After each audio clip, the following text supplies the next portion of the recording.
오늘 하나님이 주신 말씀은 사도행전 19장 1절에서 7절 말씀입니다. 사도행전 19장 1절에서 7절 말씀입니다. 우리 함께 읽겠습니다.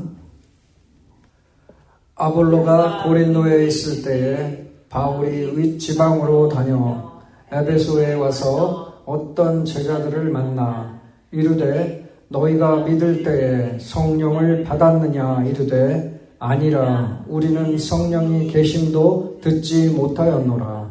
바울이 이르되 그러면 너희가 무슨 침례를 받았느냐 대답하되 요한의 침례니라.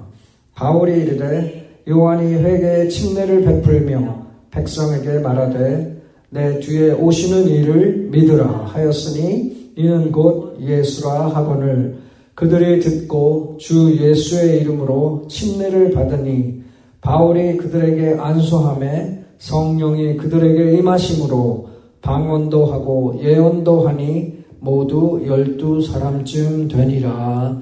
아멘. 할렐루야. 아멘.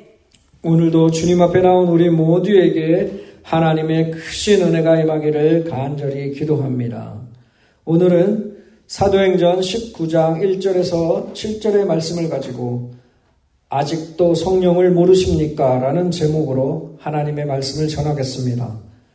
오늘도 말씀을 듣는 가운데 우리 각자 한 사람 한 사람에게 들려주시는 그 하나님의 음성이 들려지기를 간절히 소망합니다. 또한 기대하는 마음과 사모하는 마음으로 나아가는 저와 우리 모두에게 성령님의 특별한 기름 부으심과 영과 육신의 회복과 치유의 은혜가 있기를 예수 그리스도의 이름으로 축복합니다. 오늘은 말씀을 들을 때 평상시보다 좀 더 정신을 바짝 차리고 귀를 기울여서 들으시면 좋겠습니다. 졸음이 오시는 분들은 일어서서 양옆이나 뒤로 가셔서 일어선 채로 말씀을 들으시면 좋겠습니다. 그래서 들을 귀를 준비하시고 하나님의 말씀을 들으시면 좋겠습니다. 왜냐하면 오늘은 좀 우리가 진정으로 알아야 하는 중요한 말씀이 되기 때문입니다. 그러니 눈을 부릅뜨고 귀를 최대한 기울여서 하나님의 말씀에 집중할 수 있도록 준비를 해 주시기 간절히 바랍니다. 오늘 본문의 말씀은 진심으로 저와 우리 모두가 사도행전이 성령 행전인지에 대한 다시금 일깨워주는 그런 말씀입니다.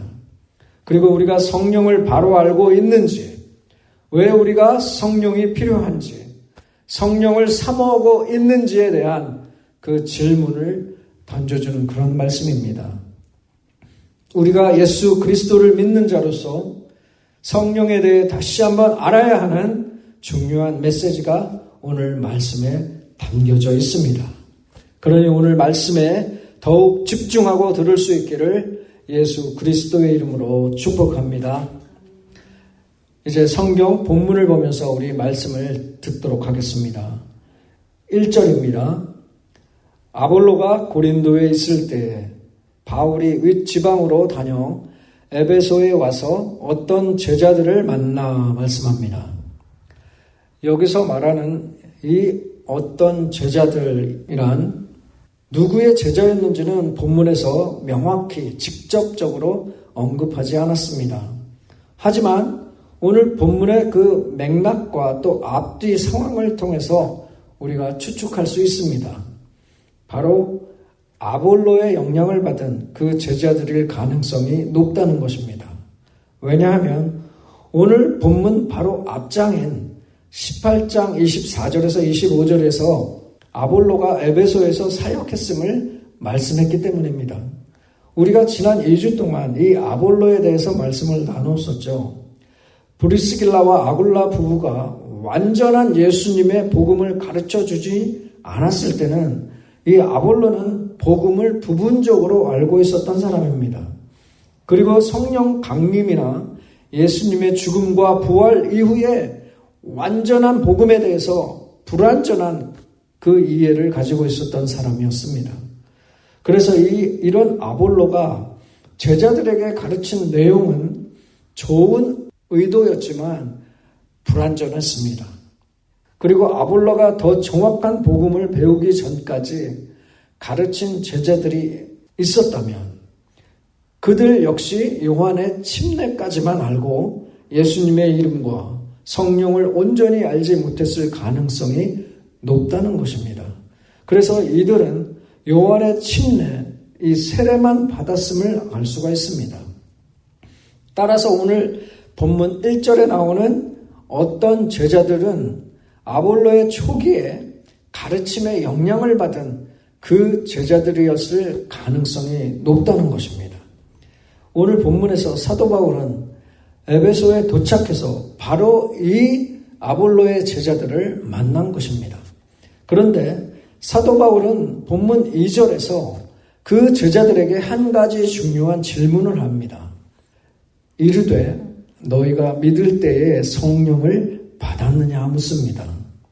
너희가 믿을 때에 성령을 받았느냐. 지금 이 2절에서 사도 바울이 물은 것은 단순한 우연이나 무작정 던진 그런 질문이 아닙니다. 이 질문은 사도 바울의 목회적 통찰력과 영적 분별력과 그리고 복음에 대한 책임감에서 비롯된 그 깊은 의도가 있었습니다. 왜 사도 바울은 성령을 받았느냐라고 물었겠습니까?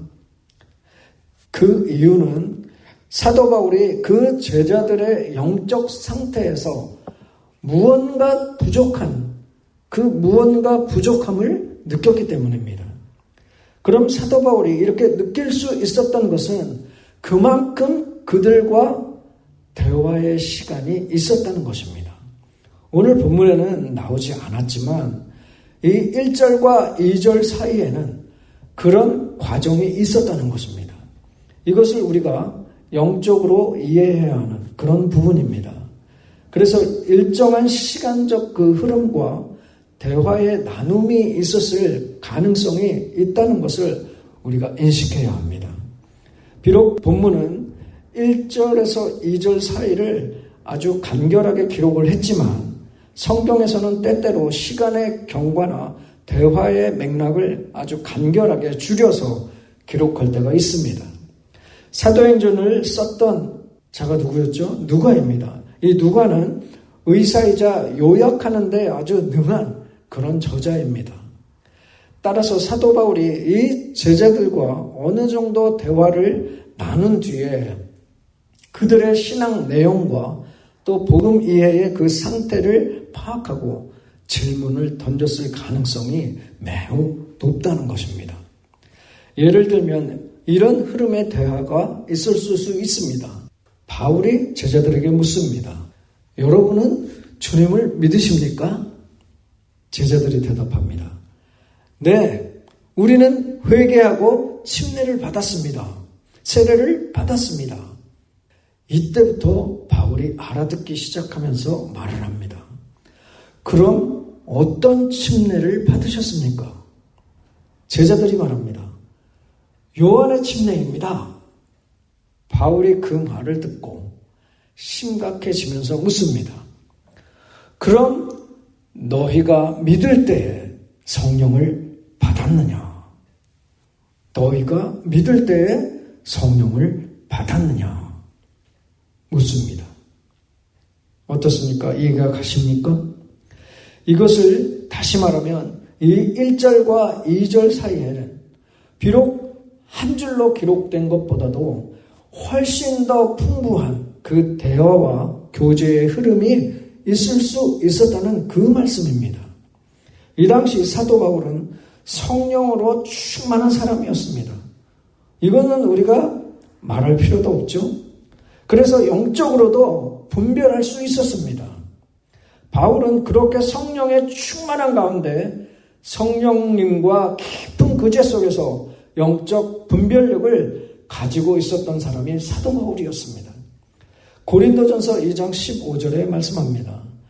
신령한 자는 모든 것을 판단하나 자기는 아무에게도 판단을 받지 아니하느니라 말씀합니다. 성령 충만한 사람은 말의 내용보다 그 속의 영을 분별할 수 있으며 신앙의 겉모습보다 마음의 상태, 그 사람의 심령의 상태를 느낄 수 있습니다.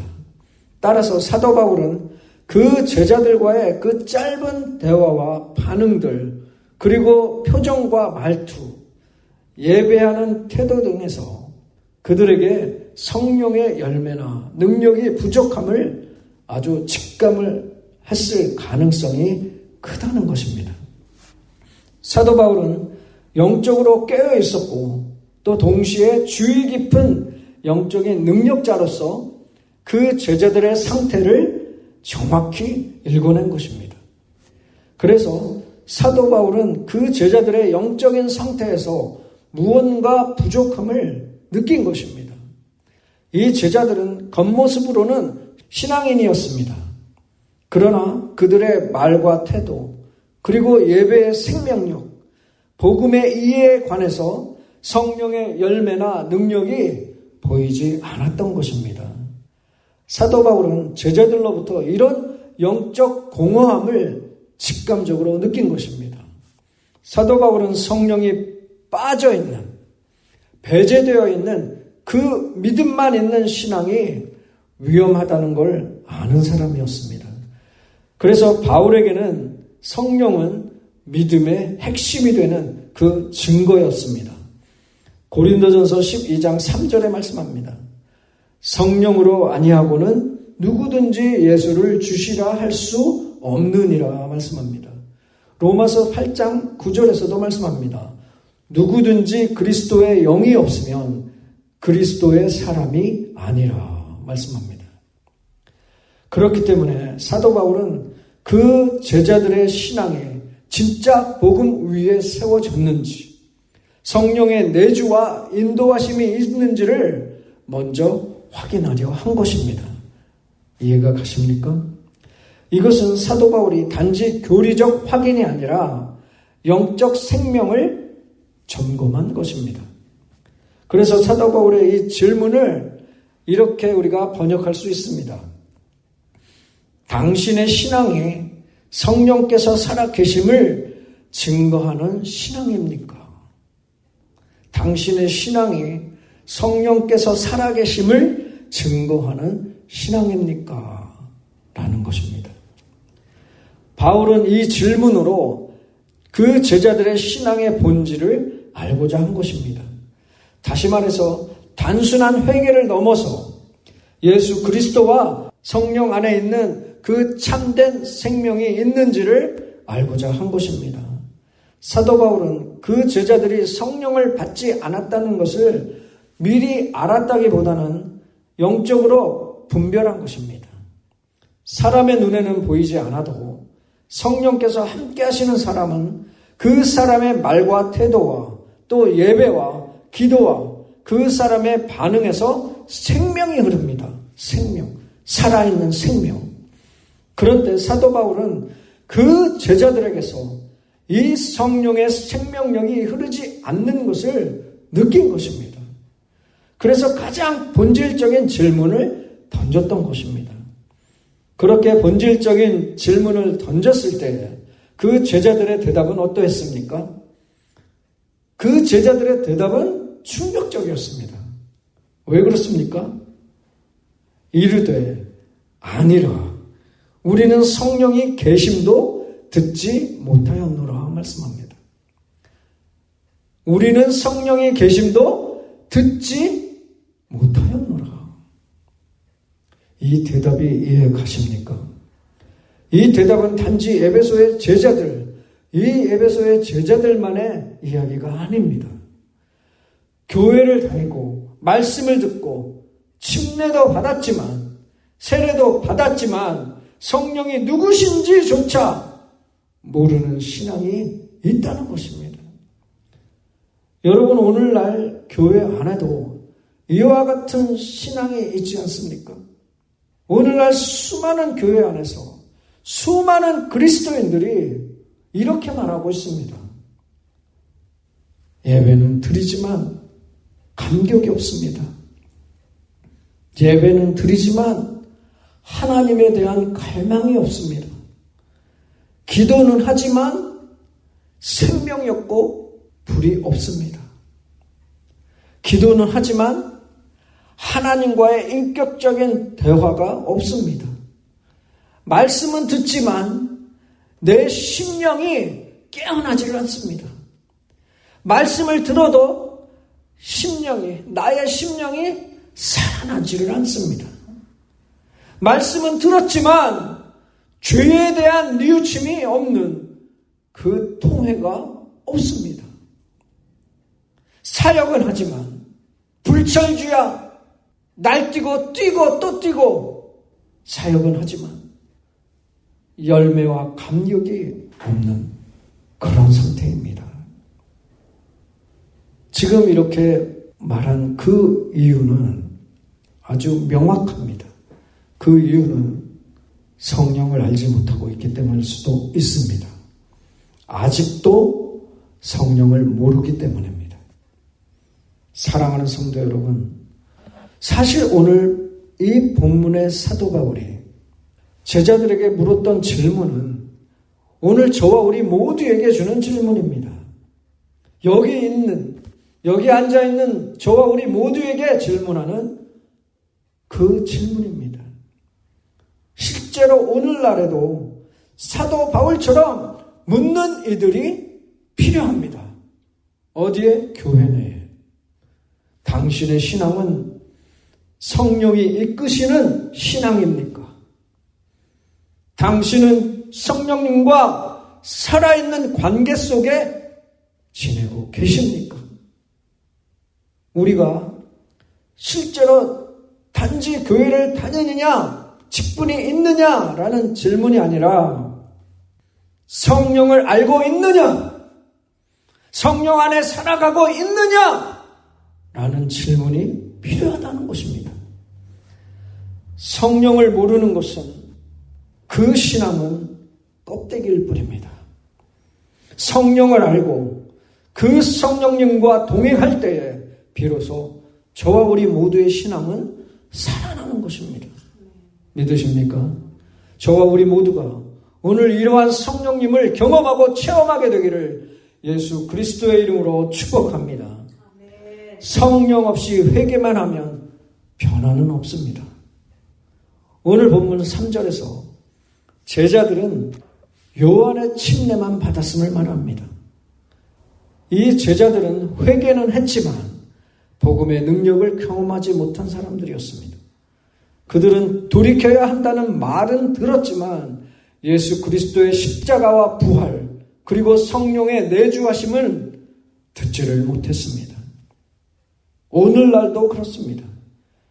감정은 울컥했지만 삶은 변하지 않았고 예배는 드렸지만 말씀은 내 삶을 흔들지 못했고 교회는 다니지만 거룩의 갈망도 죄에 대한 민감함도 없습니다. 왜냐하면 아직도 성령을 모르기 때문입니다. 사랑하는 성도 여러분, 성령님께서는 인격이십니다. 그래서 그 성령님을 환영하고 구할 때에 역사하십니다.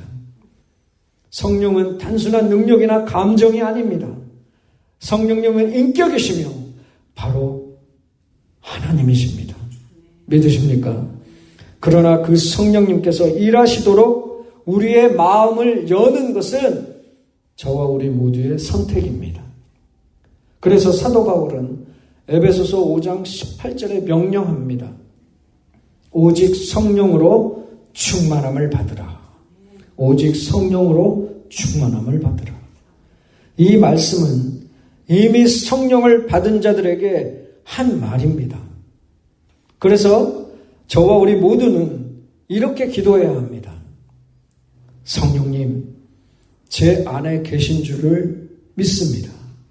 그러나 제 삶에서 성령님을 환영하고 구하지 않았습니다.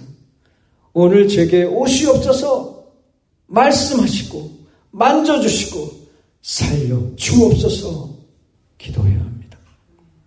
성령님은 우리 안에, 저와 우리 모두 우리의 안에, 나의 안에 내주하십니다. 거하고 계십니다. 성령님은 믿는 자 안에 계시지만 임재는 우리가 사모할 때 경험되어지는 것입니다. 저와 우리 모두가 간절히 갈구하고 갈망하고 사모할 때 경험되어 주시는 것입니다. 많은 이들이 이렇게 말합니다. 성령님은 이미 내 안에, 믿는 자 안에 계신데 왜 또 오시옵소서, 임재하옵소서라고 기도를 합니까? 이것은 잘못된 기도가 아닙니까? 라고 말들을 합니다. 여러분은 이 말을 어떻게 생각하십니까? 맞다고 생각하십니까? 사실은 지금 이 말은 반은 맞고 반은 틀린 것입니다. 우리가 성경적으로 분별할 줄 알아야 합니다. 성령의 내주와 임재는 다릅니다. 성경은 성령에 대해서 두 가지 차원으로 말씀을 합니다. 내주하시는 성령, indwelling of the Spirit, 내주하시는 성령과 임재하시는 성령, manifest presence, 아니면 filling of the Spirit, 임재하시는 성령입니다. 내주하시는 성령과 임재하시는 성령. 모든 거듭난 성도에게는 성령님이 이미 내주하십니다. 거하십니다. 로마서 8장 9절에 말씀했죠. 그리스도의 영이 없으면 그리스도의 사람이 아니라 말씀했습니다. 고린도전서 6장 19절에도 말씀했습니다. 너희 몸은 너희가 하나님께로부터 받은 바 너희 가운데 계신 성령의 전인 줄 알지 못하느냐 말씀합니다. 그래서 내주하심은 구원의 순간에 이루어진 영원한 동행을 의미합니다. 그러나 성령께서 더 충만히 역사하시는 그 임재, 즉 인격적이고 경험적인 임하심은 반복적으로 갈망 속에 기도 가운데 나타납니다. 에베소서 5장 18절에서 현재형 명령으로 말씀합니다. 오직 성령으로 충만함을 받으라. 오직 성령으로 충만함을 받으라. 누가복음 11장 13절에서는 무릇 아버지께서 구하는 자에게 무엇을? 성령을 주시지 않겠느냐 말씀합니다. 사도행전 4장 31절에서는 이미 성령 받은 자들에게 또 임하심을 말씀합니다. 성령에 충만하여 담대히 말씀을 전하니라 말씀하죠. 그래서 다시 말씀드리면 성령의 내주하심은 저와 우리 모두의 신분을 말씀하는 것입니다. 저와 우리 모두의 신분. 그리고 성령의 임재는 능력과 관계의 회복을 말씀하는 것입니다. 이 성령의 내주와 임재를 잘 이해하시고 기억하시기 바랍니다. 그래서 성도는 구원 받았을 때 성령을 소유했지만 그 성령님께서 저와 우리 모두를 완전히 소유하시도록 계속해서 갈망해야 합니다. 우리가 성령님 임하시옵소서, 오시옵소서라고 기도하는 것은 성령이 없는 것처럼 말하는 것이 아닙니다.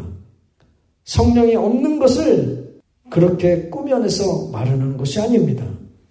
성령께서 지금 이 시간, 지금 이 공간, 저와 우리 모두의 심령 가운데, 나의 이 마음 가운데, 심령 가운데 더 깊이 역사해 주시기를 구하는 것입니다. 그래서 그렇게 기도하는 것이 잘못된 기도가 아닙니다. 성령을 갈망하며 임재해 주세요. 제게 말씀해 주세요. 충만케 해 주세요. 라고 드리는 기도는 성경적입니다. 오히려 성령을 무시하지 않고 성령과 동행하려는 그 거룩한 갈망의 표현입니다.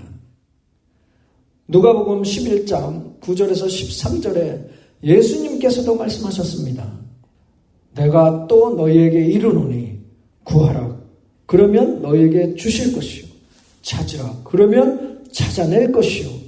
문을 두드리라. 그러면 너희에게 열릴 것이니 구하는 이마다 받을 것이요. 찾는 이는 찾아낼 것이요. 두드리는 이에게는 열릴 것이니라.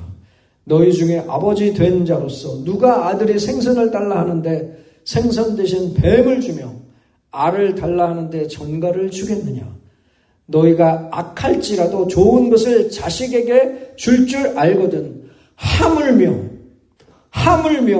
너희 하늘 아버지께서 구하는 자에게 성령을 주시지 않겠느냐 하시니라 말씀합니다. 예수님을 믿는 자에게는 성령이 내주하십니다. 그러나 성령님은 인격이시기 때문에 우리가 그분을 환영하고 그 성령님을 환영하고 구하지 않으면 침묵하십니다. 우리가 죄와 무관심으로 마음을 닫아버리면 성령님의 임재를 경험하지 못합니다. 그래서 사도 바울은 이미 성령님을 받은 성도들에게도 오직 성령으로 충만함을 받으라 라고 계속해서 말했던 것입니다. 성령이 임하실 때 저와 우리 모두의 신앙은 다시 살아납니다. 오늘 본문 6절을 보면 사도 바울이 복음을 전하고 그들에게 안수하자 성령이 임하셨습니다. 그 제자들은 방언도 하고 예언도 하며 죽어있던 신앙이 깨어나서 살아있는 신앙으로 무기력했던 그 심령이 살아났습니다. 능력 있는 제자로 변화가 되었던 것입니다. 이 장면은 성령님이 어떤 분이신지, 그 성령님이 임하실 때에 어떤 일이 일어나는지를 보여주고 있는 것입니다. 말씀이 이 머리에서 가슴으로, 우리의 심령으로, 지식에서 살아있는 생명으로, 의무에서 기쁨으로 바뀌었던 것입니다. 죄에 대한 감각이 깨어납니다. 예배가 다시 살아나고 회복되어집니다. 복음 전도가 불처럼 타오릅니다. 이때부터 그들은 성령의 충만함에 가득한 제자로서 살아가게 된 것입니다. 저와 우리 모두에게도 이러한 성령의 역사하심이 있게 되기를 예수 그리스도의 이름으로 축복합니다. 사랑하는 성도 여러분, 혹시 아직도 성령을 모르십니까? 그렇다면 반대로 성령을 안다라는 것은 무엇을 의미하겠습니까? 성령을 안다. 성령을 안다라는 것은 지식적으로 성령이 삼위일체 하나님이심을 아는 것입니다. 그리고 관계적으로 그 성령님과 인격적으로 교제하고 대화하는 삶을 말씀하는 것입니다. 또한 체험적으로는 말씀과 기도와 회개와 능력 가운데에서 역사하심을 직접적으로 경험하는 것입니다. 그리고 열매적으로는 성령의 성품과 나 자신의 삶의 변화가 나타나는 것을 말씀합니다. 마지막으로 순종적으로는 매일 그 성령님의 인도하심에 귀를 기울이며 따라가는 그 삶을 말씀하는 것입니다. 이러한 의미들을 알 때에 우리가 성령을 안다라고 말할 수 있는 것입니다. 이 시간 한번 나 자신에게 물어보기를 원합니다. 나 자신에게, 내 영혼에게 정직하게 물어보시기 바랍니다. 나는 정말 진심으로, 진정으로 성령님을 알고 있는가? 그 성령님의 음성에 귀를 기울여 들어본 적이 있는가? 성령님께서 내 죄를 찌르시는 그 통증을 느낀 적이 있는가? 예배 중에, 기도 가운데, 말씀 가운데 내 영혼이 흔들리고 살아난 적이 있는가? 라는 것입니다. 만약에 없다면 오늘 그 성령님을 사모하시기 바랍니다. 성령님, 이제는 성령 하나님을 알고 싶습니다. 제게 임하여 주옵소서. 성령을 갈망하십시오. 그러면 성령님은 반드시 오십니다. 사랑하는 성도 여러분, 혹시 여러분도 나는 성령님을 알지 못합니다 라고 말하는 그 위치에 있지는 않습니까? 예수님을 믿고 교회는 다니고 있지만 성령님의 음성을 들어본 적이 없고 말씀이 가슴에 불처럼 임한 적이 없고 죄를 놓고 통곡하며 회개한 적이 없습니까? 그렇다면 지금 이 시간 성령님을 사모하십시오. 성령님은 살아 계십니다. 그 성령님은 오늘도 메마른 영혼 위에, 죽어가는 그 심령 위에 불처럼, 바람처럼, 생수처럼 임하십니다. 믿으십니까? 혹시 지금 우리 가운데 믿고는 있지만 메마른 신앙으로 살아가고 있는 분들이 있으십니까? 성령님을 한 번도 인격적으로 만나보지 못한 분들이 계십니까? 오늘 말씀 앞에 서시기 바랍니다. 성령의 계심도 듣지 못하였노라 라는 말이 성령님 제 안에 오시고 말씀해 주셨습니다 라는 고백으로 바꾸어지기를 간절히 기도합니다. 부르짖는 자에게, 깨어 기도하는 자에게, 회개하며 갈망하는 자에게 오늘 이 시간 성령님께서는 임하십니다. 그 성령님은 반드시 저와 우리 모두에게 임하십니다. 오늘부터 이렇게 기도하십시오. 성령님, 이제는 성령님을 알기를 원합니다. 제 마음의 문을 엽니다. 죽은 심령에 불을 붙여 주옵소서.